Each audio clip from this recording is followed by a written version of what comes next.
So guys, gagawa tayo ng sorbetes. Ito yung ating ingredients na gagamitin. Fresh gata. 2 piraso ng fresh gata. Yan, 2 piraso. 39 yung isa niyan. Tapos sa skim milk o yung milk boy. Skim milk. Sa Shopee ko lang po nabili yan. 100 pesos. Tapos stevia na pampatamis. Then, ito yung cassava flour o cassava starch. Yan. Tapos, flavoring natin. Avocado powder. So, umpisa na natin yung papagawa ng sorbetes. Guys, umpisa na natin.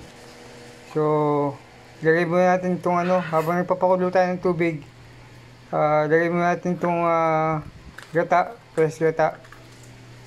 Yan, 2 piraso yan, fresh gata. Experiment lang po ito. Tansya lang. Walang sukat-sukat. So, 2 gata nilagay ko, 2 gata. Yan, 2. After mo malagay yung 2 gata, isunod natin yung cassava flour. So, ito, half kilo to. So, 1/4 na lalagay natin na cassava flour o cassava starch. So, half kilo po yan. Shopee nabili. 100 po ang half kilo. So, 1/4 na lalagay natin. 1/4 lang. So, pag nalagay natin 1/4 na yan, haluin natin. So, haluin po natin yung cassava starch hanggang matunaw yung powder niya. Haluin lang po natin. So, dagdagan natin ng 1 basong tubig para talagang matunaw yung yung cassava starch. Haluin lang po natin yan, haluin hanggang matunaw yung ating flour, yung ating starch. So, after naman po, ilalagay natin sa kumukulong tubig. Sa kumukulo po kumukulo dapat. Isalin natin sa kumukulong tubig.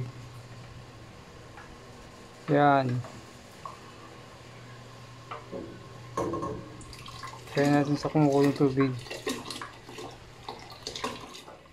So, haluin hanggang maluto yung cassava starch natin. Haluin hanggang tumigas siya, titigas siya, lalapot siya. A few moments later. Ngayon, alsin niyo sa apoy. Then, imimix natin yung ingredients niya. Una natin itong skim milk. Milk boy na skim milk. Lagay natin yan. Kung patamis din yan. Buhos natin yan isa. Mga 1/4 kilo yata to. Experiment lang po yan. Tatansayin natin lasa. So, haluin na po natin, haluin hanggang matunaw yung ating gatas, ating powder milk na skim milk. Haluin hanggang matunaw po siya. Yan, haluin halo lang. So, makikita nyo, tunaw na yung gatas. Halo hanggang matunaw yung gatas niya. So, isunod natin itong stevia, asukal. Yan, isunod natin asukal. Pampatamis. Yan, lahat natin isang buo. Yan, then haluin natin hanggang matunaw yan. Haluin natin. Halo hanggang matunaw. Ang sunod natin is itong avocado flavor na. Yung final na ingredients natin, avocado flavor. Ibuhos natin lahat yan, avocado flavor. So, after mabuhos, haluin lahat para mag-mix lahat ng ating ingredients. So, gamitin natin mixer para mas madaling maghalo. Mixerin nyo lang. Yan, mixer. Ipipilid ang mixer. Mixer lang natin. So, after natin mag-mixer, dali natin sa freezer. Mga 4 na oras sa freezer. Hanggang mag-ice yan. 4 na oras po natin ilalagay sa freezer yan. Mga 4 na oras. Para mas maganda. One operation later. After ng 4 na oras sa freezer, kukunin natin at ating i-mixer ulit. Haluin ulit natin yan para maging creamy yung ating ice cream. So guys, yan. Mixer ulit natin hanggang umalsa. Para sa yan, matutunaw yung mga yelo sa gilid. Yan. Halo natin, mixer lang gamit. Halo lang para maging creamy yung ating sorbetes. So, additional ingredients, itong strawberry jam. Kasi kulang sa tamis.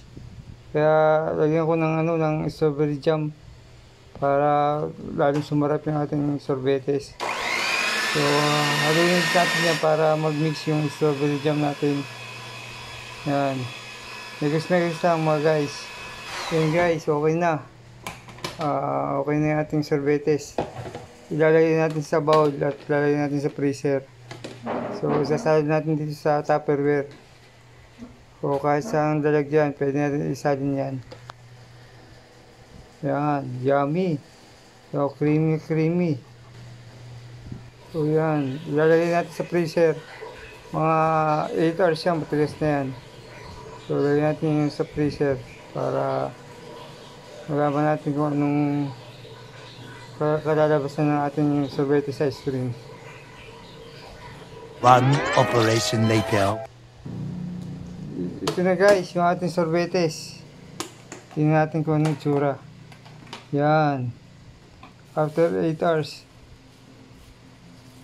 Hindi pa masyado siya creamy. Pero okay lang siya. Malambot naman. So parang nag-a-ice pa siya konti. So ibig sabihin kulang pa sa halo yan. Sa sunod, kailangan more halo-halo para mas maganda. More megos. Yun lang guys, ang ating experiment ng sorbetes. Okay naman siya, okay yung lasa niya. Hindi kasi yung matamis. So yun lang guys, salamat sa panonood. Magandang araw sa inyong lahat.